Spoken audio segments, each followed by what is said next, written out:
Hi, everybody. My name is Troy Lambert. I'm a freelance author, or a freelance writer, author, editor, and owner of a small press. Today, I'm moderating a panel about getting to the good stuff, editing the beginning, which means I get to be quiet and ask our panelists questions and hide my true feelings about the answers. We'll try to keep things on topic. A few housekeeping things before we start. We will have about 10 minutes of Q&A at the end. Um, Favorite moderators of all time, Howard Taylor. A question begins with a question word. It ends with a question mark. Our producer will be reading those questions for us. If you can keep those questions as brief as possible, 1 or 2 lines, then that gives us more time to actually answer the questions. General questions are better than specific questions about your specific project. Those are things that we're welcome to talk about on the side, but we want the panel to be as beneficial to everyone as possible. Okay, with that being said, I'm going to allow our panelists to introduce themselves, give you about a minute or so each to tell us about who you are, what you do, and why you might be here. Go ahead, Emma. I guess I should start with people. Okay. I'm Emma Hegam. I'm the managing editor at Future House Publishing. So I do the content editing, and I have final approval over acquisitions. And we do science fiction and fantasy and middle grade adventure books. So that's kind of where I fall into the editing and publishing world. Excellent. And Jessica, how about you? I am Jessica Guernsey. I am a slush pile reader for Shadow Mountain and Covenant Communications, which means I am your first boss fight on the road to publication. You got to make me like it first.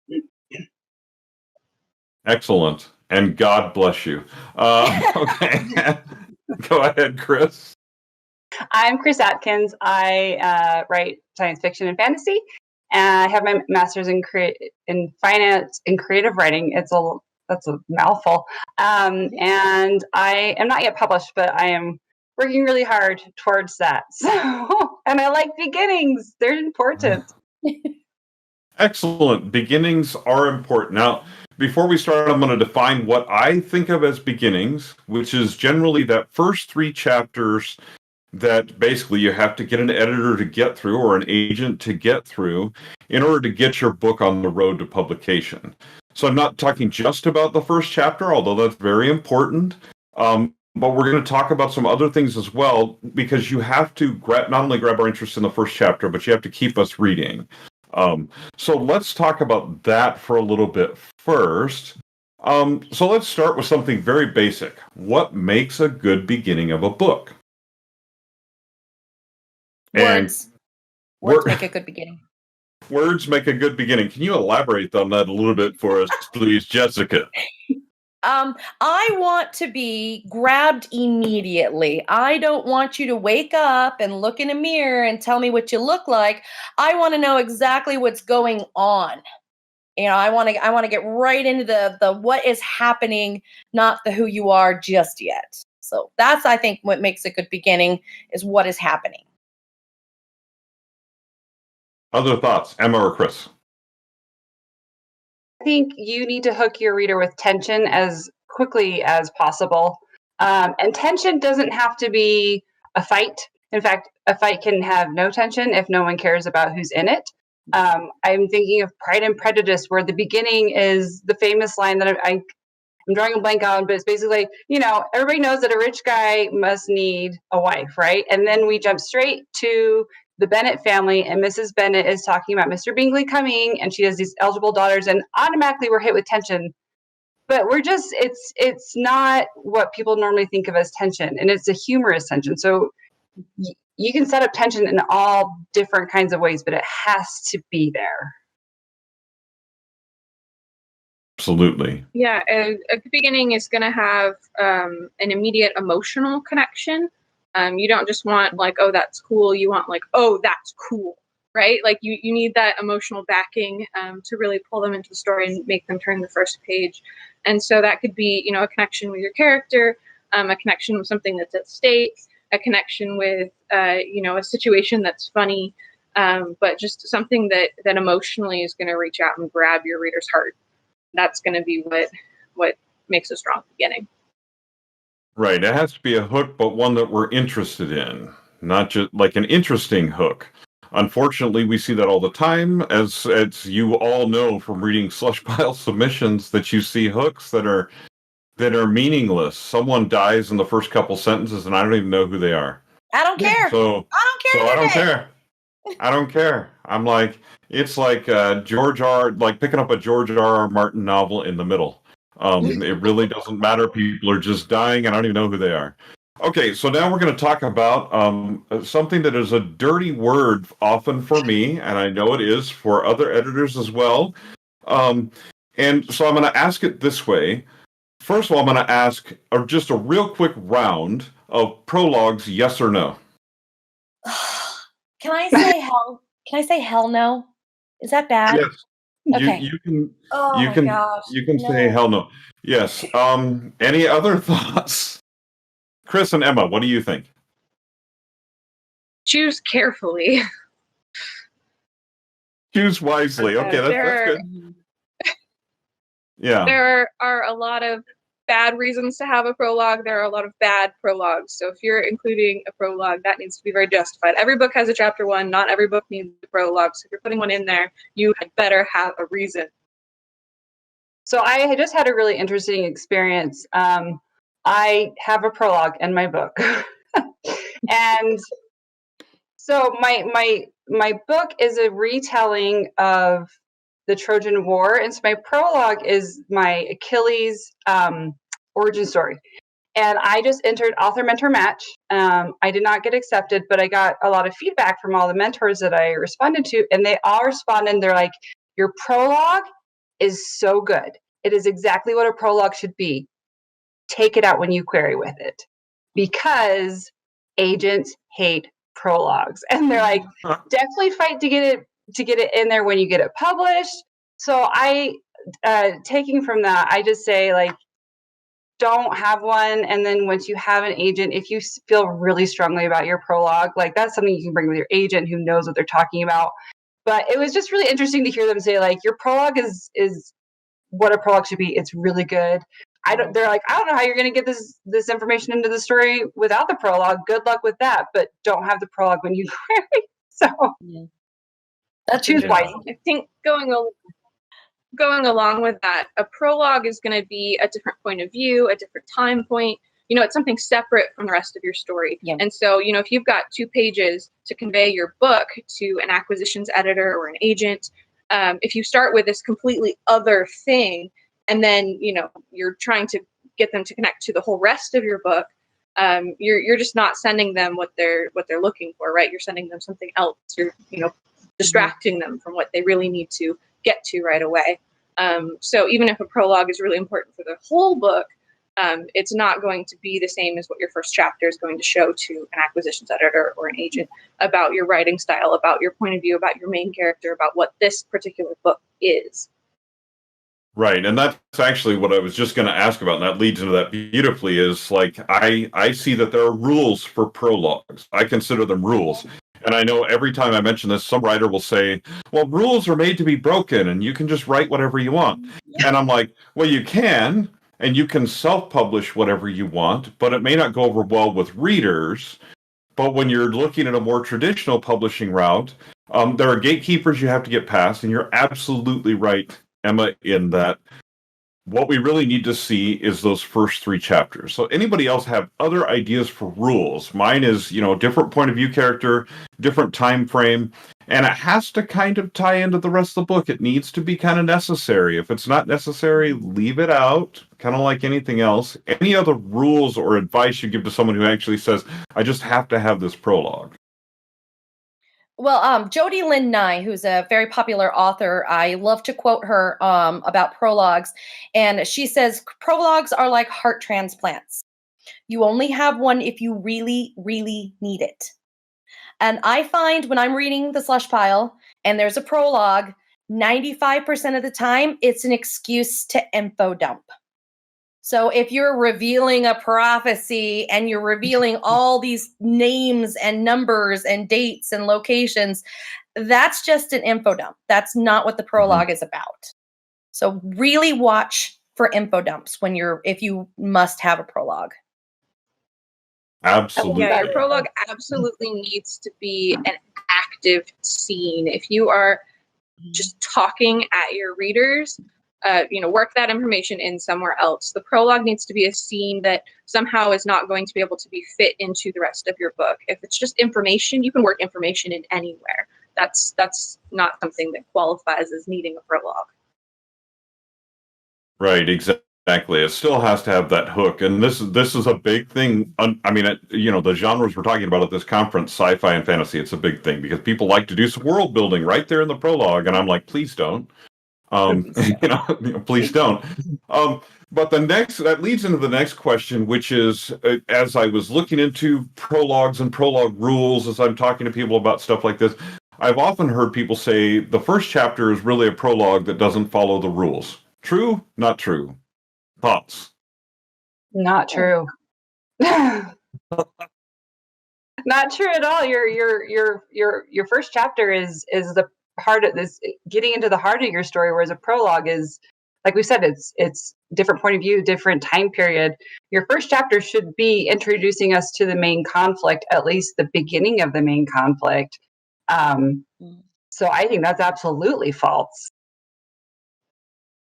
Yeah, if there's a big divide between chapter 1 and chapter 2, then you have started in the wrong place. Your first chapter needs to lead directly right into the rest of your book. Right, exactly. So that leads also to another question. How do you know when the story starts? Give people some advice on that, because I know that this is often, unfortunately, the first 3 chapters people send in is the part where the book doesn't start until chapter 4.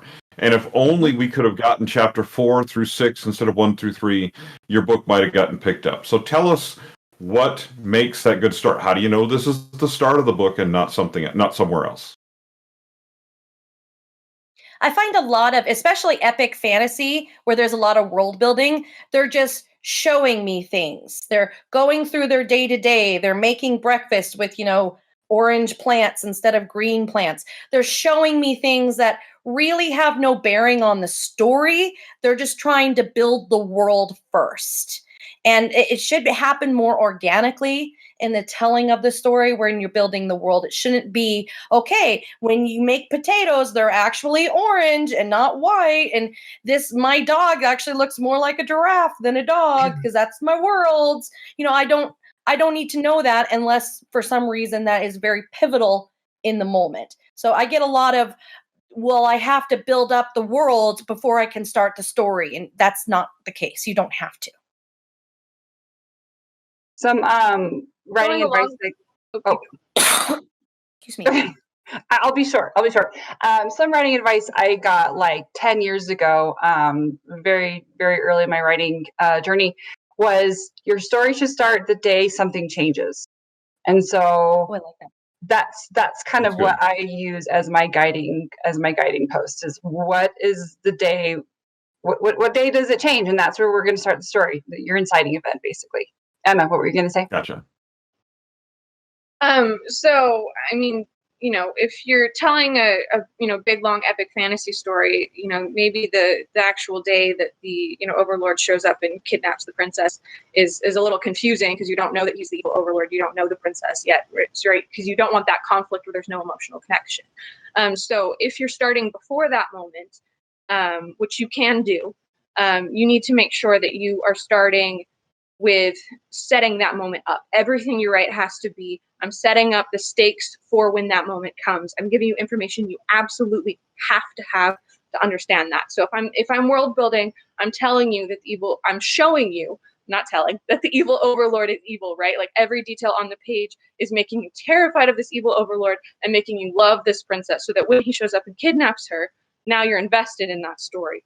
But anything that happens before that that's not doing those two things is just wasting space. Absolutely. And Hunger Games is actually a really great example of this. We start with tension, but it's not the main tension of the plot. But it shows us the world as it is, but it shows it to us. She doesn't just tell us that this is what's going on.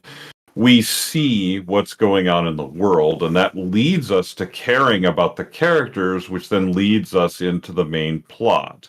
So that's actually a great thought. Now, changing gears a little bit, at the beginning, how confused should the reader be, and how clear should things be? In other words, is it okay to leave the reader at the end of those first few chapters a little confused? No, I have very strong feelings about this. In fact, I was talking to somebody this morning. I'm like, here's my thing about, you want them to be curious and you want there to be mystery, but you don't want them to be confused. When I'm reading for somebody, if I'm confused, I get really angry. And I think the only way you can know if you're leaving mystery or confusion is to have a reader, have some alpha and beta readers. But like, I had a friend who used a really great analogy for the monorail going around Disney World, and you can kind of see what's out there at Disney World when you're getting close to it. You're not confused about what's there, but you are curious. You're like, what is that tower? What is that ride? So I think you need to give just enough information for them to. You don't have to explain everything, but like they can at least understand, that they're curious about it. And they don't completely understand it, but they're not just lost. So yeah, I no confusion. That's my opinion. Yeah, going off of that, I like the mystery. I like the, ooh, what does that mean? But I don't want to be like, what does that mean? I want mystery. I want curiosity. I don't want confusion. Don't muddle the waters really quick. Give me little pieces until I can build to the larger pieces, so I'm not confused. I think one way to kind of gauge, because that's a really important distinction between like intrigue and confusion, right? One is good and one is really, really bad. And so you want to make sure that like if your character is doing something, then your readers know what the character is doing, right? Like if I'm sneaking into a castle, then I'm sneaking into a castle. I'm not like, standing on a stone next to a wall and then I'm next to a different wall and you're like, what are these walls? Like, how do they connect? Right? We're sneaking into a castle. You might not know why I'm going into the castle. You might not know whose castle this is, but you know that I am walking into a castle, right? There's some concrete detail there about this is what is happening right now. And if the characters are talking about things that are part of the world and the readers maybe don't know who these people are yet, they should be getting a clear sense of like, okay, this is good, this is bad. Like, I know that this means something to these characters, and I'm getting a sense that this is a problem that needs to be solved, or that these characters disagree about this thing. So even if they don't understand the larger implications of what's going on, they know in the moment enough about what's happening to understand what's important, what is going on in this particular moment with these characters, and what the characters are trying to do, attempting to do. Right, and I like that. That is brilliant. A brilliant way to put it is curiosity over confusion. I think that's a great way to do that. And that also leads into, so if someone starts with dialogue, which I see this a lot as well, people start with dialogue as a way to introduce action, introduce characters. How soon should the reader know who's talking and something about them? Like, how early is that important for that to be in there? Right away. I mean, that's my preferred method. I like to start with dialogue. And, I've had people, oh, you shouldn't start with dialogue. But when I start with dialogue, there's immediately an action with it that tells you something about the character. So I don't just say, oh my gosh, look out, and then go into something else. I'm going to tell you a little bit about why you should look out. Or I wouldn't start with, oh my gosh, look out. That's actually a really weak opening line. But I want to know immediately.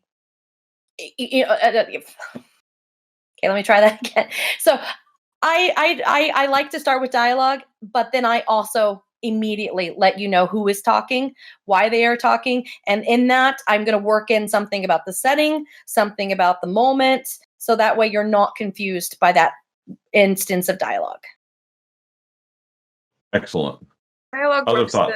the same way as action, where if you have a line of dialogue by itself, that's okay. The character's dying. Okay, that's sad. Who is this person? Like, why do we care? Or do we care? Is this a person we care about dying? We don't know. So if you have a line of dialogue, this is a piece of action. So you immediately have to explain to readers, why does this thing that's being said aloud matter? Is it because of who is talking? Is it because of what they're saying? What's going on around them that makes these words important and makes these words, have emotional meaning to me personally. Mm-hmm. Gotcha. Kris, thoughts? They hit all the points, I think. That's actually really good. I was just thinking of my favorite opening line is from a book of mine that's not yet published. It's still in editing phases, but the opening line is, "Does this look normal to you?" And so I think, but it's obviously immediately followed by some context. I didn't leave that just kind of hanging out there. So here's another question. We kind of talked about this a little bit, but I want to talk about it in a little more detail. How important is it that their initial want in that first chapter is tied to the big want? For instance, we use Hunger Games as an example. When it first starts out, we don't really know what the big overall plot is, but we do know some of the things that Katniss wants. How important is it? How quickly should that be tied to the big want? That's the overall plot of the book.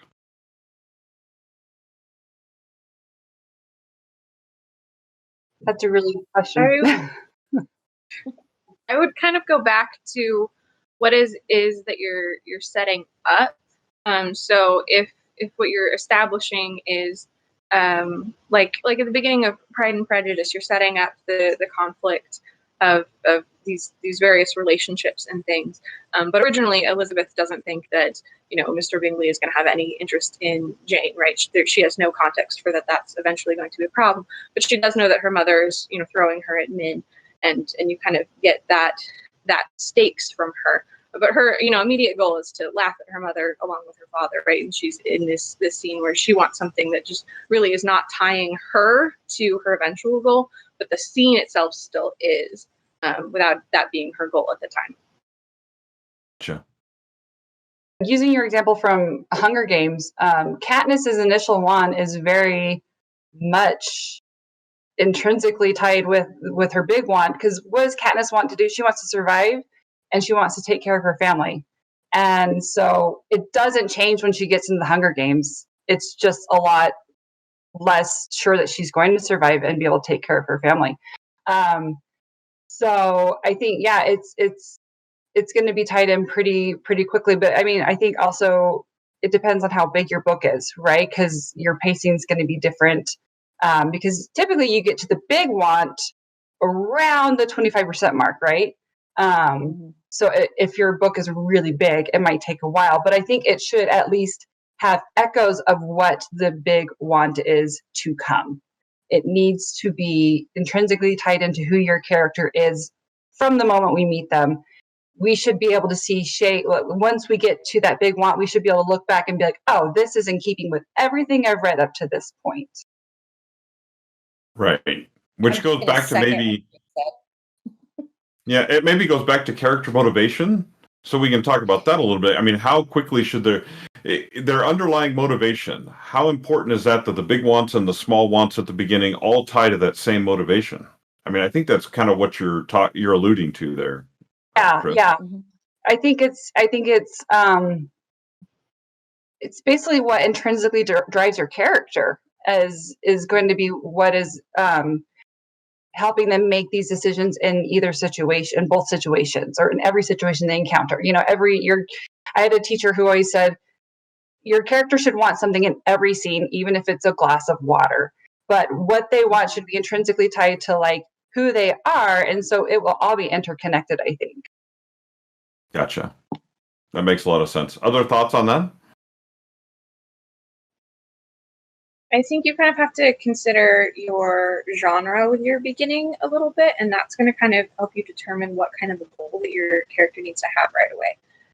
So if you're writing a monster fighting book, their goal in that beginning might be to defeat a particular monster, but this character should be someone who wants to defeat monsters for the rest of the book, and that part of them will continue. It can't be something like where they defeat a monster and then they go write poetry for the rest of the book. That's not going to work. It has to be, the same type of goal and the same type of conflict that you're going to have later on. And that's going to be what ties it on to what the later events. That is a really good point, because, and to anybody who's listening, if you can write a book about writing poetry and make it compelling, please send it to me, because I would love to read a book that somehow made that so compelling. I guess you could do kind of a misery thing and have a poet trapped in the hobbled and the chopping and the things, but I don't know if that's a great example. Anyway, so overall, so we'll talk about this from an editor perspective and a reader perspective of how do you want to feel at the end of those 3 chapters. Let's say you get in the slush pile and you get past it. If you're like me, you read the first few pages, and if you can get past that and you see that the writing's decent, then you read further. Let's say you get to the end of all 3 of those chapters they submitted. How do you want to feel to say yes? Well, I definitely want to have I want to care about the character. They can be an unlikable character. Maybe I care more about their little sister at the moment, but I want to care about what happens to a character. And so I'm invested in what happens to them in the pages to come. So having some connection to one of your characters is huge for me. If I feel like your characters are just flat, or I'm just like, I don't even care, you've given me no reason to cheer for you, then I'm going to have a much easier time hitting the reject button than if I really like, but what about her? What's going to happen? I want to be emotionally invested in what happens to those characters before I keep reading. I want to have guesses about what's going to happen next. So if your first chapter is your character fighting a random monster, your second chapter is your character farming, and your third chapter is something completely different. By the end of that, I'm going to be like, okay, like which of these things is this book going to be about? I don't know. So you should be kind of giving me the same sort of thing from each of these chapters, where I can tell, okay, this is the type of thing I'm going to expect now in chapter 4 and 5 and all the way up through the end of the book. And if I can't tell where that's going, I'm just like, I don't really need to know what's going to happen next. It could be anything. None of these things might ever get resolved. Who knows? For me, it's character. That's the number one reason I read, is just to discover great characters. But I have stuck with, there was one book that I read halfway through, and I was finally like, I do not care about these characters. Like the 2 love interests finally get together, and I'm like, that did nothing for me. I don't care. But I stuck with it because the world was really compelling and the plot line was really compelling. So sometimes, I cared enough about the characters in the beginning that the other things were able to carry it through. But it's character for me. It's just, that's my favorite thing about writing, my favorite thing about reading. I just love people, and I love fictional people just as much as I love real people. No, that is actually, so I think we've come around to that. Obviously, we need some clarity about the theme and some guesses as to what's going to happen. We don't want to know what's going to happen next. We want to have guesses about what's going to happen next. But, the characters are really what keeps us reading and keeps us compelled, because we want to know what happens to that particular character. So that's that leads us into really what's my last big question before we turn it over to user questions, and that's in that beginning section. Let's talk about hooks. What you need to have there, and how often to keep me reading through that next chapter. I mean, when that 3rd chapter ends, how many hooks do I need to have seen, and how important is that there's something right there to keep me reading? I feel like you should have so much momentum going through chapter, hooky chapter endings, not, like Dan Brown chapter endings, but you should always have a tilt, right? Story grid. He always says you should have a tension tilt, right? So you should either go more positive or more negative, depending on where you started your story or at the beginning of the chapter. So you should always have that tilt. And so you keep your momentum going. And so at the end of those 3 chapters, your readers should be like, this is a train I can't stop. I don't want to stop this train. I am writing this to the end. I don't like, I can tell it's going somewhere great. It's like Brandon Sanderson always says, make good promises and make good on your promises. This is when you're making your good promises. So I think every chapter should have something that they're just like, that builds on it. And so you're just this train going down a hill. You just need that momentum. Excellent. Anyone else definitely. on that one? You need to be building the tension, and you need to be introducing the stakes. I want to know even just a hint of what is at risk. That'll help me care about your story a lot more. I think with beginnings and hooks, I think one of the kind of flaws that I see very frequently when you get to chapter 2 and chapter 3 is that, okay, chapter 1 was really great and was dramatic, and then that problem got resolved, and now we're getting the info dumping, right? And you can't do that either. You have to keep an open loop at all times. And so, before you even resolve the problem that was going on in that first chapter, you've started the next scene, you've started the next problem, you've introduced the next question. And if you ever don't have a question that's leading into the next part of your book, you're going to lose readers, whether that's chapter 2 or chapter 50. Right, exactly. Well, this has been, you guys have offered some great insights. I think I want to turn it over if we have some user questions in the chat. If our moderator can let us know, because I do want to give you some time at the end to tell people where you're going to be next and things like that. We got lots of questions. Cadence, I bet. Cadence has a question for Jessica. How does someone get a job like yours? Okay, I hear this a lot, that I have someone's dream job, and honestly, it's my dream job. I got my job by networking. I talk to people. I'm an extrovert, so I love people. And the first job I got as a slush pile reader, I struck up a conversation with someone in the bathroom while because we're waiting in line for forever. And she ended up giving me her business card. I applied. It's gone from there. But it's through networking and getting to know people, getting to know the editors, working with the editors in other capacities. And so the editors that eventually hired me, they knew who I was, they knew what I could do before I even applied. So that's how I got my job, and I love it. It's great. Fantastic. Yeah, I'm so lucky. I love my job. Anyway. Treehugger asks, does the first sentence need to be a hook? Most days.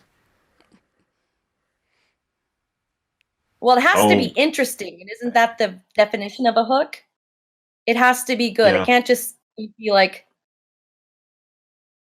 I don't know. I can't think of a bad sentence. Oh my gosh, look out. It needs to be something that is interesting, that wants me to keep reading. Can't be, I think the first line of my first book was the alarm clock was going off. Yes, my character woke up in the first chapter of my first ever book. And not a good intro. So just an interesting sentence. Like sometimes, they always say like, oh, if you could get like encapsulate your whole story in your first sentence, like that's the goal. Like that is really hard. Laini Taylor does it in Daughters, Smoke and Bones when she says, once upon a time, an angel and a devil fell in love and it didn't end well. And you're just like, what? Like, it's such a good first sentence. But it doesn't have to be like that to keep me reading, like it just has to be interesting, like Jessica said. I think interesting can be a lot subtler than a lot of new writers think. They kind of are thinking neon lights and explosions with their first sentence, and that's not what a first sentence needs to do, right? Your first sentence is just the first sentence of this whole scene that you're writing, and blowing something up right in the first line it can be too much. It can be confusing. It can be lost. But like if you think of like the first sentence of Harry Potter, and they were perfectly normal, thank you very much. right? That's a very subtle kind of conflict. It's a very subtle kind of interesting, right? Like it's a house and it's a family. That's very, very normal things. But then it says that it's normal and you're like, okay. And then you keep reading. And so, subtlety and just making sure that there's just, very careful word choice in that first sentence can introduce a lot of conflict without neon-lights and explosions. Right. I mean, I would say I just have to. I just want to read the second one, so it has to be interesting enough to want to read the second one. That's excellent. If you kill me with, if you kill me with the first paragraph, I'm sorry. Like Michael Brent Collings says, if you guys have seen him around, if you bore me, you lose me. I mean, that's pretty much it. And so, if your first few sentences are boring, if your first paragraph is boring, you lost me already. So. Stanley asks, what makes a good prologue, if it's possible? No info dumps. Possible. Action. It shouldn't be from later in the book. There is one book that I won't say because it's a spoiler, where the prologue actually is from the climax, that it actually works. But I have seen several other books who've done that, and it's terrible. It's just dumb. Then you get to the climax, like, I already read this. Like, why am I reading it again? Yeah. Here's what I'll say about a good prologue. Well, never mind. Somebody else go, and I'll say mine in a minute. I think you should just create a lot of mystery. I think about Wheel of Time's prologue, which was like the series that made me want to write epic fantasy. Like, I read the first book before summer for 9th grade, and I was hooked. And you start off, and it's like hundreds and hundreds and hundreds of years in the past, but it's this really, really compelling scene. And so then when but you have to have it, right? Because it's I don't know if it's a really old series. Anyways, it's backstory that you absolutely have to have that you could not get in any other way. And it's really interesting. It's lots of world building without being dumpy at all. Sorry, Emma, what were you going to say? Sort of similar to that. One of the books that I've worked on that we ended up adding a prologue actually is her chapter 14 kind of went over the whole story of how these people ended up on this planet. And in chapter 14, that was really boring. But as a prologue, watching the ship crash on a planet was way more interesting than telling me about it later. So by moving that scene up to the beginning of the book, it could be an active scene instead of an info dump. And that's kind of the purpose of prologues, is to take information that your reader's going to need to know at some point in your book that you don't want to just kind of pour out to them in telling. You want to show it to them, but there's no place to show it to them. And so your prologue is a place to show readers things that doesn't fit elsewhere in your story. But it has to be that active showing scene. Because if you're telling them stuff, then telling can happen anywhere. It has to be very active and dramatic and showing. Right. I mean, for a good prologue, I would say basically it has to be that kind of information you can't get somewhere else, but it has to be shown. And in some cases, like in a mystery, often you get to see the murder from the viewpoint of the victim. Well, at the end of the prologue, the victim dies because that's called murder. And then, so when it leads into the book, clearly we can't have their point of view again unless it's paranormal and they come back in a seance, which is much like a modern Zoom meeting. Are you there? We can hear you. Can you hear us? It's one of those things. I think it definitely has to be a different time frame, a different point of view, something you can't show later in the book, but that's interesting and still feeds into what we've been talking about: theme, motivation, all those kind of things. If it's something that's completely different, it just doesn't fit. And that's often what writers do, is they just do an info dump that's completely different than the rest of the book, and then they try to hook us again with chapter 1, and that just doesn't work. I've already given up by the end of the prologue. Yeah. But I will say I've read a prologue where it was the murder, it was the victim, and it was from their perspective. And of course, you don't know who the murderer is, which is, good. And then they die. And then the book starts and people don't know this person is dead. It starts as a missing persons. And there is no tension for me because I already know he's dead. I know they're he's dead. So when the big reveal comes, 2/3 of the way through the book, they find the body. I'm like, well, yeah, I already knew he was dead. So you got to be careful with what you're revealing in the prologue. You don't want to get rid of that tension in the rest of the book. Yeah, it Yeah, does you have to don't be wanna something that the readers need to know right away. It can't be something they need to know at the end of the book. It has to be something that it's okay for them to know now, even if the other characters don't know it. So if you're revealing something in your prologue that is going to be a big reveal later, then you've very much hurt yourself. Right, exactly. It can't be a big reveal of something that's critical to the plot later on. That's not. If the victim dies, we need to know that everybody knows that the victim died at the beginning of the book, and the mystery is to solve who killed them. That you don't know who the killer is. The mystery is not to find out that they're dead. We know they're dead. Mm-hmm. Thanks, man. But that doesn't even make a good B story. So just be very careful what you include in that prologue. It just doesn't work. If you do it wrong, I would say if you're going to break the rules with anything, like the rules that when we talk about the rules of writing a novel, and everybody says you can break the rules, you can do whatever you want. You can, but if you break the rules, you need to do it exceptionally well for it to work. Yes. If you do it poorly, it is never going to work. Yep. Along with that, you need to understand the rules and why they are rules before you break them, in order to break them well. Mm-hmm. Yeah, as Michael Brent said in one of his panels yesterday, you can't be different ignorantly. You can't be ignorantly different. If you're going to be different, you need to know what the rules are. I don't want to read it. Yeah, you can be. It's just not going to work for you. You're likely not going to get picked up. You're not going to get published, or even if you self-publish, readers are going to hate your work. And people have to understand even if you're self-publishing, you're still publishing. So there's still certain reader expectations. So I don't care whether you went through a publisher as a gatekeeper or not, then your gatekeepers are directly your readers. So readers have expectations, and you need to understand why they have expectations in certain genres.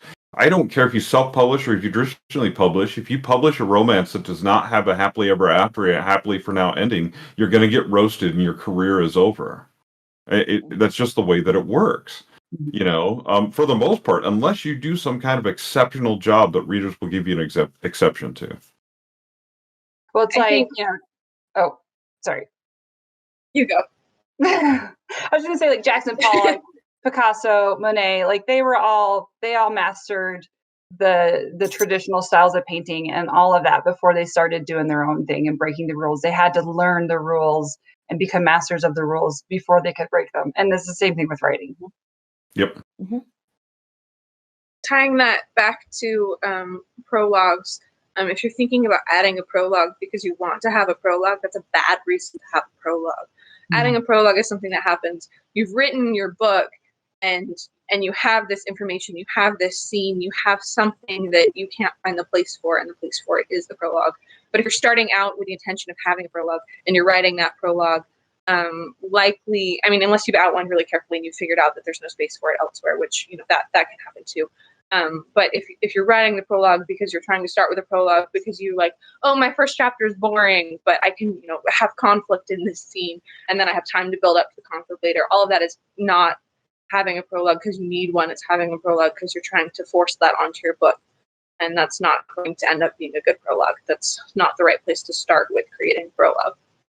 Yeah, please don't do that. I have a saying about that I cannot use here because it uses words that I'm not supposed to use on this panel.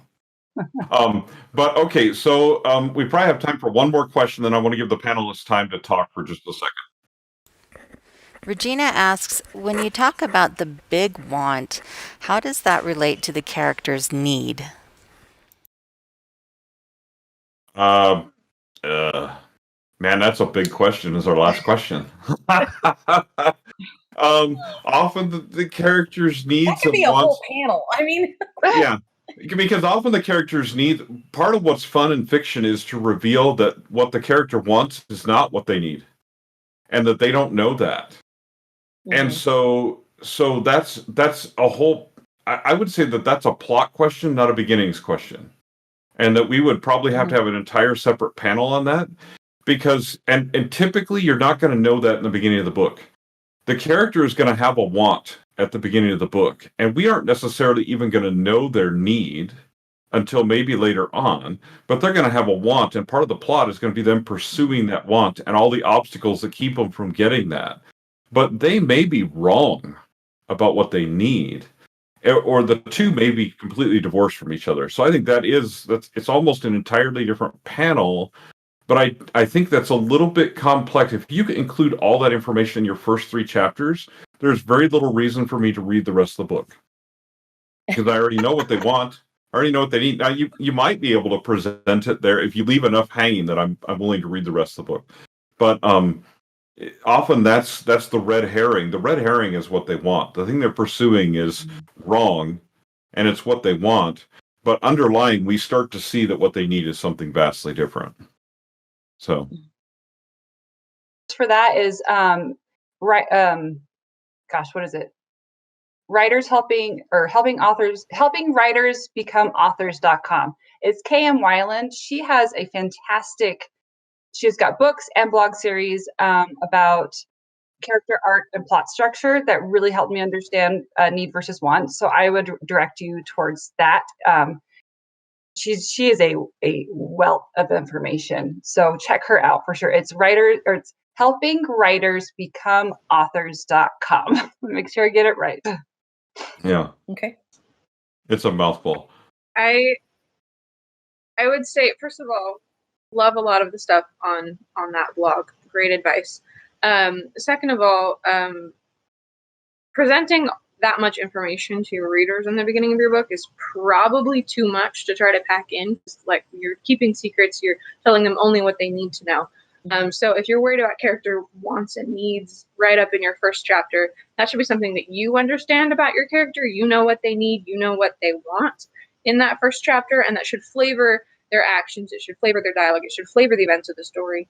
But literally putting that on the page is probably going too far. That's absolutely right. Okay, I'm going to give you guys each about a minute for final thoughts, and tell people maybe what panel you're on next. If you're on a panel sometime later today or later in the conference, whatever you're doing next. Emma, you go. Okay.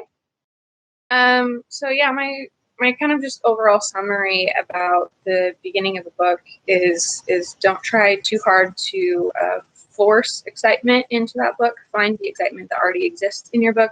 Find the conflicts that already exist in your character and in your world, and let those be your starting point.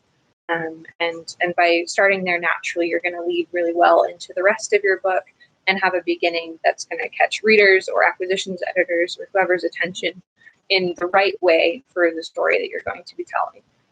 That's what you really are trying to do with your beginning of your book. Excellent. That is great advice. Jessica, next. One thing we didn't touch on, which is a personal pet peeve of mine, is setting. I want a very clear setting from the very beginning. I just read a manuscript that I didn't know until chapter 21 that the book was set in the 90s. I had no context in the beginning, besides using some outdated slang periodically. I had no context. And so when he hit me with the, oh yeah, by the way, it's 1994, I didn't believe it. I was like, no, it's not.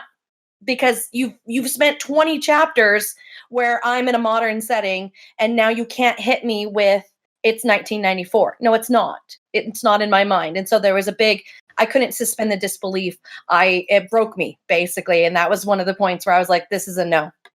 So be solid on your setting from the beginning. You don't have to outline, you don't have to tell me what color the rocks are and give all the details of the plants, but you have to be solid on your setting so I know where my feet are when I'm following your characters. More excellent advice. Excellent. Kris. I like to follow the 5 W's. Who, or is it 5? I miscount. Who, what, when, where, and why. It is 5. That is, answer those, and the why is the tension. And it doesn't have to be tension. We think of tension needs to be huge, and it doesn't. But it needs to be powerful, but it doesn't be huge to be powerful. But just answer those 5 questions in a way that is interesting and makes us care. Not, that's all it is. It's no big deal. I'm on a panel right after this here in the McCaffrey room about writing neurodiverse characters. So if anybody's interested in finding out how crazy I am. Excellent. That is Yeah, fantastic. I'm on a couple panels. I'm on a couple panels tomorrow.